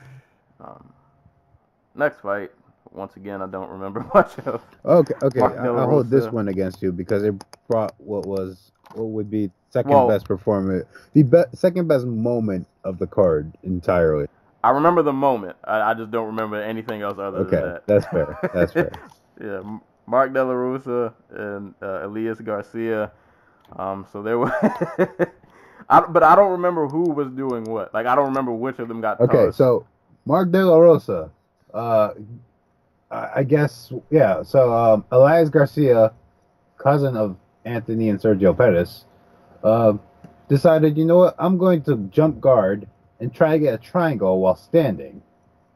And Mark De La Rosa, in his infinite wisdom, is like, fuck that. Goes as deep as he can on the arm that's already trapped, and just starts spinning around in a circle, like 2 or 3 times, before just bitch tossing Elias Garcia like 6 feet away. And then he would do it again because Garcia got the idea to go for an armbar, and Mark De La Rosa was like, nope. So that one wasn't as good. France 2-1. Hey. Sorry, didn't mean to interrupt. Oh, wait, they scored again? That's solid. Yep. But yeah, hold up. It said 2-1 and then I refreshed the page and now it says 1-1. What happened?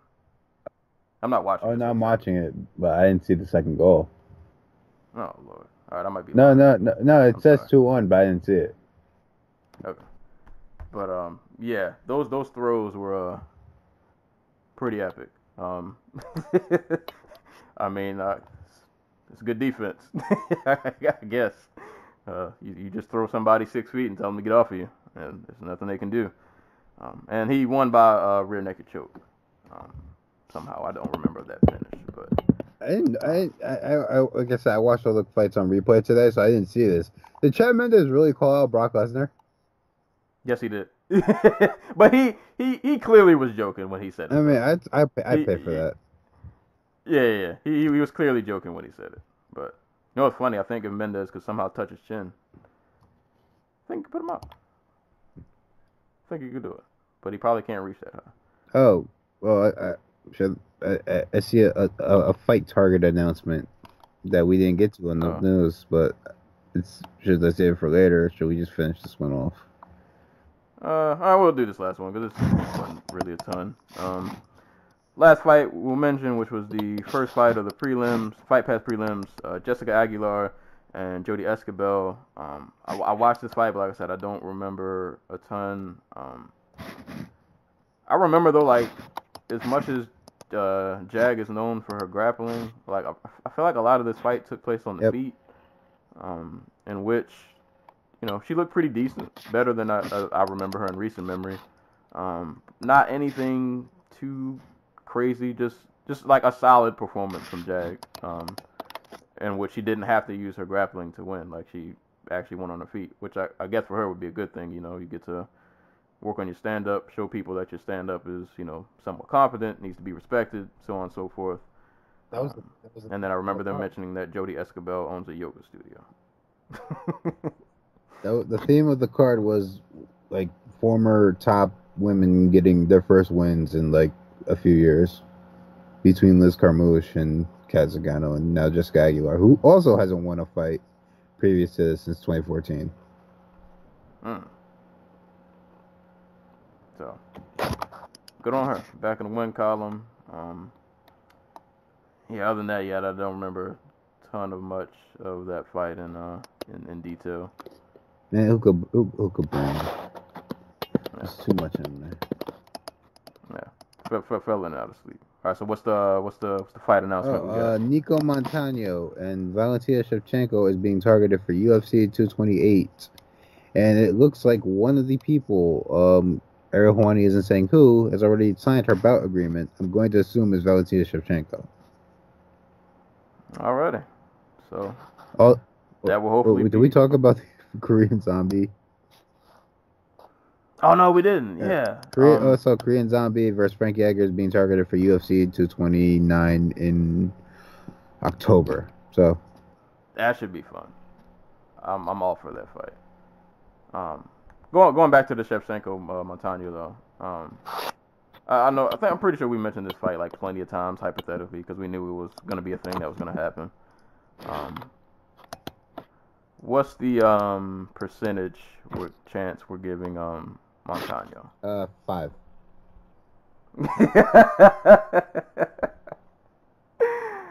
I've been meaning. I think I did go back and watch some of her fights because she was somebody who I didn't remember her performances all that much because she came from. She literally came from like HD MMA or whatever, and all of a sudden, like, she goes through tough, and all of a sudden she's fighting for a title.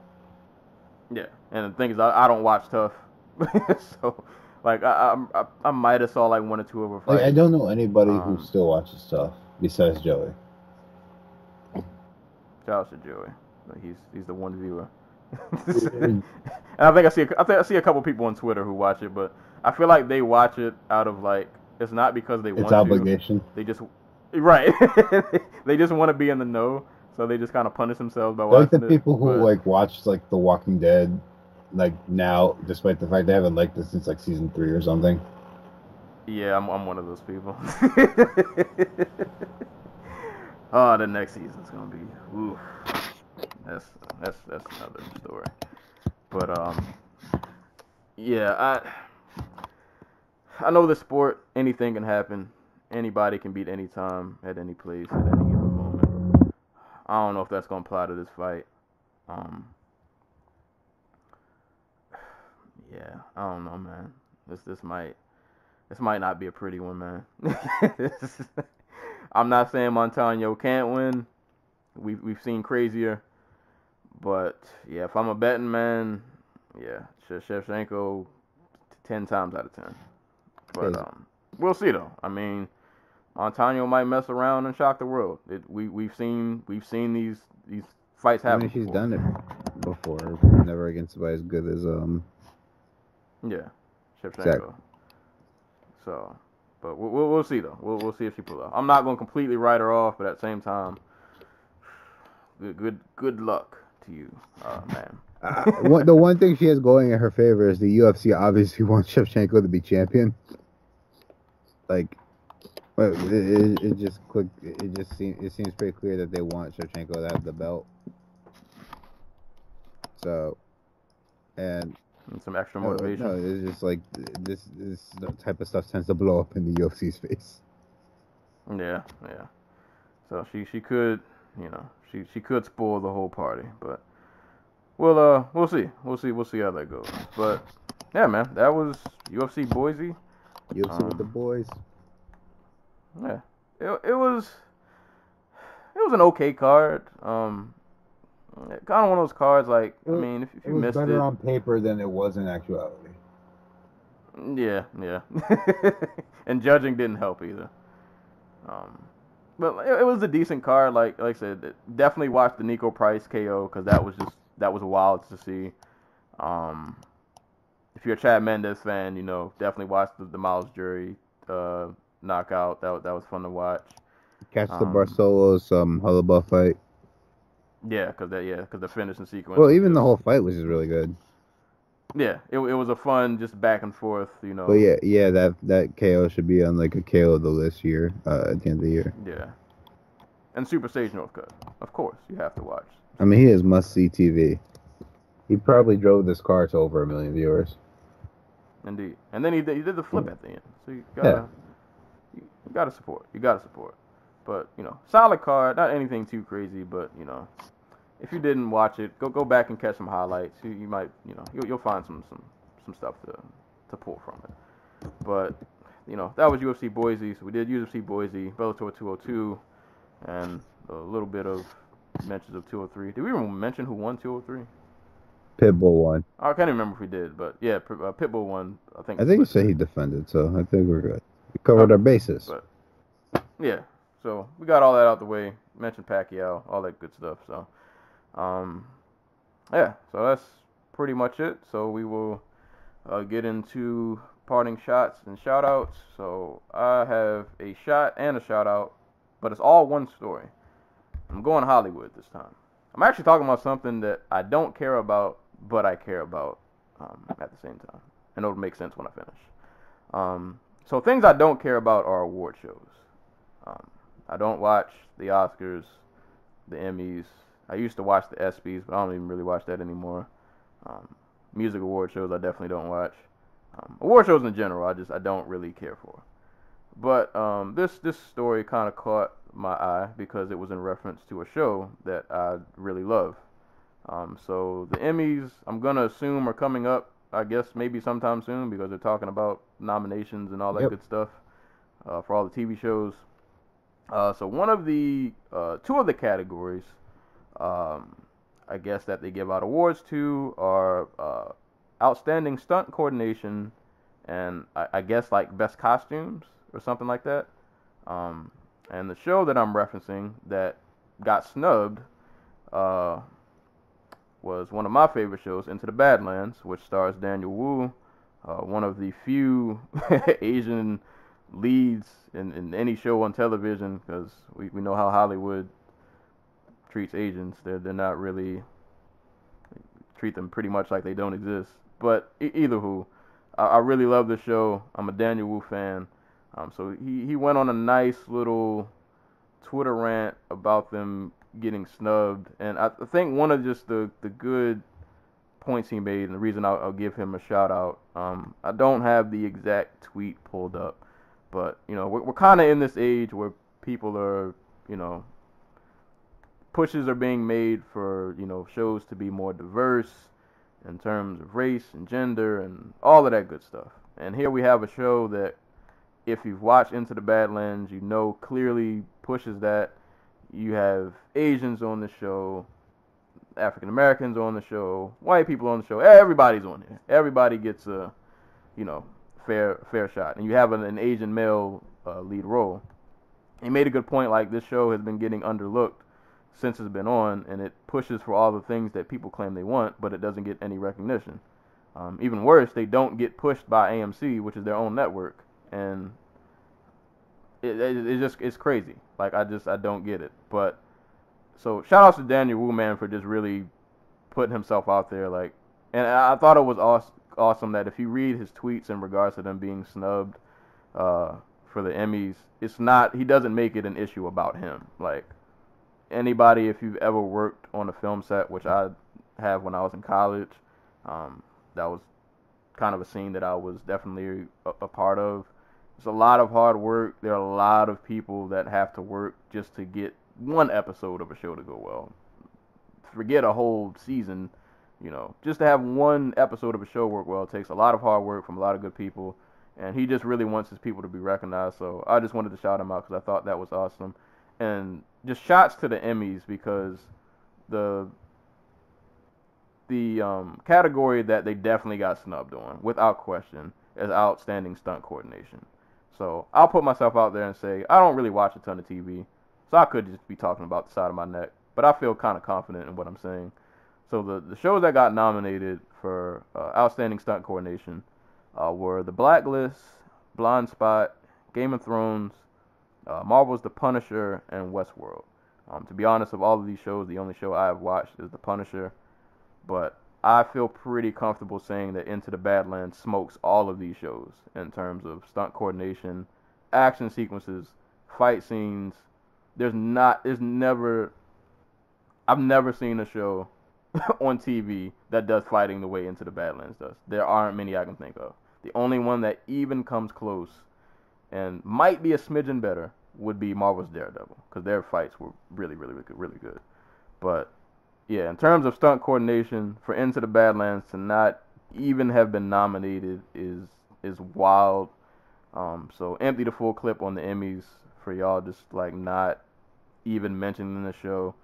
Empty the clip on AMC for not promoting the show, because we just had the mid-season finale. Nobody knows, or at least I don't know, when the second half of the season is going to air. But it's a really diverse show, like I said.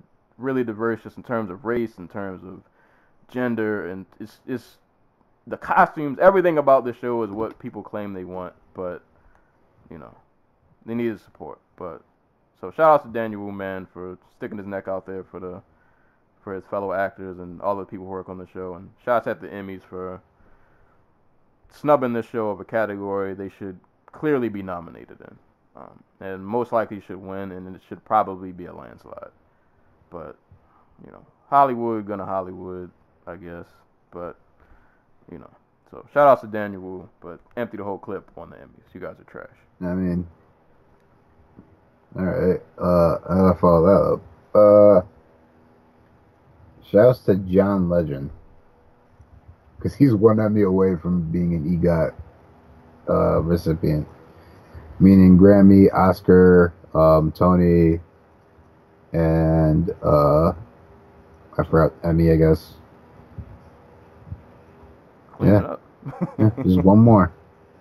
If only that Underground Railroad TV show had taken off. But what else? I don't know. I don't really got like a whole lot. Well, because it came across on Twitter as I was scrolling down, as I do when I want to be mad about stuff. Shouts at shots. Papa John. The fuck?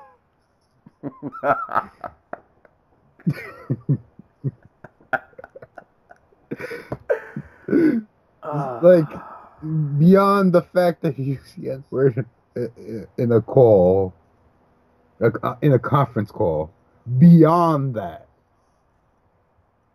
his reasoning was he felt pressured.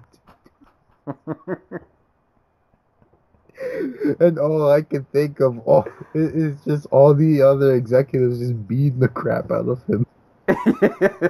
Telling him to say the N-word. And he's like, no. Until he finally gets to the point where he can't say no anymore. Oh, man.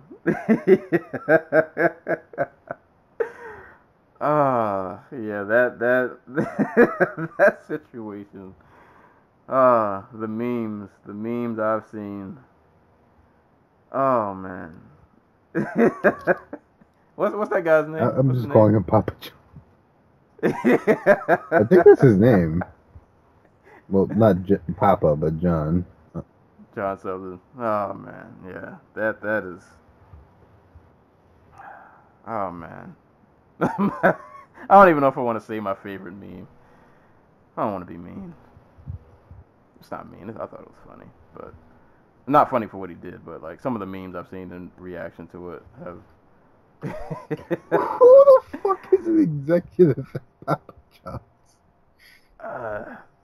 This is what I wish I didn't read the interview, but I saw the headline that we talked about. Like he was pressured. I'm like, what was the context? What was the pressure? Like, You know, like were they playing like not Jeopardy? What's the game show where you guess the word on the screen? Oh, that would be Jeopardy. Oh no, not Jeopardy. No, I forgot. I don't know what you're talking about. They were playing that game show on an official conference call. He just had to say it because that was the answer. Were they like everybody's on the conference call listening to DMX and he won't join in on the sing along? You gotta say it, John. It completes the song. Like it's just somebody behind them with like a gun and it's just like, say it. Oh man. Now that you said that, shots to everybody, man. This calling the police on black people for just doing regular everyday life things. But we got to stop, man. This literally like every day this week I've seen a new headline. That's the thing though. Like this isn't like a new thing. Yeah, it's definitely not. But now that you see it more, it makes it that much more just like it's tiring. it's very tiring, and I could go on a whole nother side convo about that whole thing. But it's really if you see a black person just doing something and your first instinct is to just call the cops, like you got to self-evaluate. You're right. You need to look really deep within yourself and realize you have some issues. This man trying to read a book in his car is not a threat to you. Yeah. It's not the blueprints to your house. He's trying to figure out the best way to get in and steal your shit. Right. Like it's a book. The little girl selling water. The one guy who was at the pool in his own apartment complex. Dude, the one kid who was selling like bags of chips in front of like a ShopRite, and some old white woman came up to him, and then shouts to the dude who bought all that kid's chips. It was like $70 in chips and candy and stuff. Oh man. Yeah. Also, shouts to Asia Wilson, who's just tearing it up in the WNBA. There we go. And then some positivity. Yeah, just moral of the story, man. As you've probably seen this saying, man, 911 is not customer service. Like you can't just call 911 for your petty. I can't even say issues because they're not even issues. You're making them issues, and they're not even. Mind your business. That's the moral. Yeah. Case in point. Just mind your own business. Go home. Yeah. Go home. Yeah, Keep walking. Go right. Just keep walking. Go Nobody's home. talking to you. Yeah, nobody's talking to you. Nobody's following you. You're not that fine. important. You'll definitely not. Not at all. Not nobody's thinking about you. You'll but, before we leave, what's the next what's the next card coming up? There's a UFC in Germany that's headlined by Anthony Smith, which I know just gets everybody's blood pumping.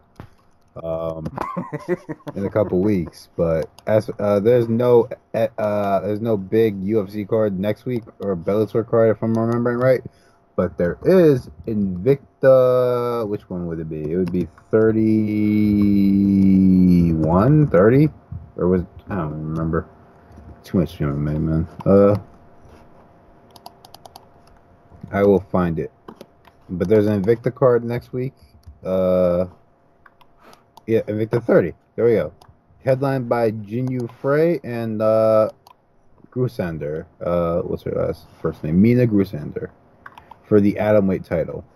It'll have Felicia Spencer, Heather Jo Clark, Miranda Maverick, and a bunch of other women on the card. And is there a boxing? There's a Glory card this week. They're in New York City for on the 20th. So check that out. Who's headliner? Don't put me in the spot, man. Glory 52, I think it is. No, 53. Because 52 was Vegas, or not Vegas, LA. All right, no, I don't even know anymore because I can't keep up with Glory because they're on at weird times. Okay. 55, Glory 55. It'll be headlined by Kevin Van Nostrand and great. Pechpa Rung Kyatmukau. Who? Wait, I'm just look it up real quick. He was never like a stadium champion. That's weird.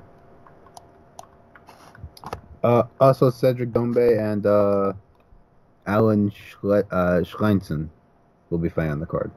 So, yeah. Any Doombe fight is worth tuning into. So. Also a middleweight title fight: Alex Pereira versus Yasri Belgauri. That'll be fun. Yeah, I like Alex. I like him a lot. So that should be fun. Let's see. But yeah, like you said, not too. We got some boxing. Not to. Well, I was gonna say because UFC on Fox 30 has some pretty. Wait, is that the card that's in 2 weeks? Not the Hamburg card. Yeah, this UFC on Fox 30 is on the 28th. Yeah, this is the good one. So this is Poirier Alvarez 2, Aldo Jeremy Stevens, Joanna Jędrzejczyk, Ticia Torres, Abia Merce and Alexander Hernandez. We've got a Jordan Mean return, Randa Marcos, Nina Ansaroff, John Johnson. Got some solid fights on here, man. Like this card is really top heavy. But prelims don't look too bad. Like a couple names: John Makdessi, Ross Pearson, Dustin Ortiz is back. Hakeem Dawodu is back. So yeah, that should be a really good one. But what's the boxing? I forgot the finals for the Cruiserweight World Series of Boxing, World Super Boxing Super Series, whatever, is next week. It's going to be Murat Gassiev and Alexander Usyk. I have no idea if it's even going to be what it's going to be on, like in terms of like how to watch. I know that DAZN has rights for them for season 2. I don't think they're picking up this one, unfortunately. Well, I mean, I wasn't going to pay for it anyway, so whatever. But it's going down in Russia. Also, Cecilia Breakhouse. She's going to be fighting on Saturday. I doubt that one's going to be on TV, but if you want to tune, if you want to keep tabs on that, it's also going to be happening on that Saturday on the same card. So, fights will definitely be coming up. So, you guys will definitely be hearing from us. So we'll try to get all of that covered, and then we got the next big pay-per-views. Shit, August. I was wrong. Hamburg is next week. Yeah, it's on the 22nd. That's why I didn't see it. It was on Sunday. So there are 2 cards? No. There's one on Sunday, and then the one the week after. Oh, okay. All right.